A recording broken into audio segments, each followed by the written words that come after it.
ছি ছি, জল কি গন্ধ! এখানে কি স্নান করা যায়? আমার পায়ের নিচে কি যেন বিড়বিড় বিড়বিড় করছে। সাপ না তো? এই বুড়ো, এটা কি ছোটবেলার জায়গা? দেখতে পাচ্ছ না স্নান করছে? গায়ে দিচ্ছে নাকি? ওগুলো গা ধো, নাহলে গাইতে পারো। এই একে ছাড়, ওই দিকে দেখ। তুই এই গ্রামে আর থাকবো না, অসম্ভব। কোথায় আছো তোমরা? আমরা আর এই গ্রামে এক মুহূর্ত থাকবো না। যার সঙ্গে এগ্রিমেন্ট হয়েছে তাকে আটকাও। এই তোরা থাকবি না যাবি? না না, আমরা রাখবো না। ওরা তো তোমার খুব ভালো বন্ধু, তাহলে তোমাকে একা রেখে এখান থেকে চলে গেল কেন? এই তোমাদের বন্ধুত্ব?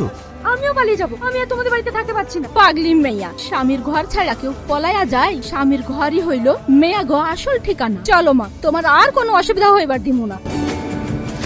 এই নাও মা, খাইয়া লাও। দুদিন ধইরা কিচ্ছু খাও নাই। আমি খাবো না, আমার খিদে নেই। এইভাবে না খায়া থাকলে তো শরীর খারাপ হইব। একবার মুহে নাও।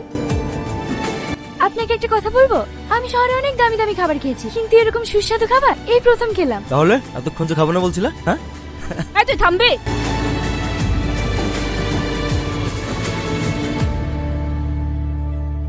কি রান্না করছেন আন্টি? কচুর শাক আর হইলো কলাইয়ের ডাল। আমাকে রান্না করা শেখাবেন আন্টি? অবশ্যই শিখাই দিমু। এসব পোশাক কেন পরো মা? যে সব পোশাক পরে চলাফেরা করতে অসুবিধা হয়। আপনি আমাকে শাড়ি পরানো শেখাবেন? তুমি শাড়ি পরবা? ও বাবা, আমার বৌমারে শাড়ি পরা কি সুন্দর লাগতাছে। বৌমা, আমি সব সময় শাড়ি পরা থাকবা, তোমারে খুব সুন্দর দেখাইব। ঠিক আছে আন্টি, আমি আর ওই ড্রেস পরবো না, আমি শাড়িই পরবো। ওগো শুনছো? তোমার জন্য খাবার নিয়ে এসেছি, খেয়ে নাও। আজ তোমাকে শাড়ি পরে খুব সুন্দর লাগছে। থাক, অত প্রশংসা করতে হবে না, খেয়ে নাও। আমি খাবো না। ওই দেখো, এবার নাও।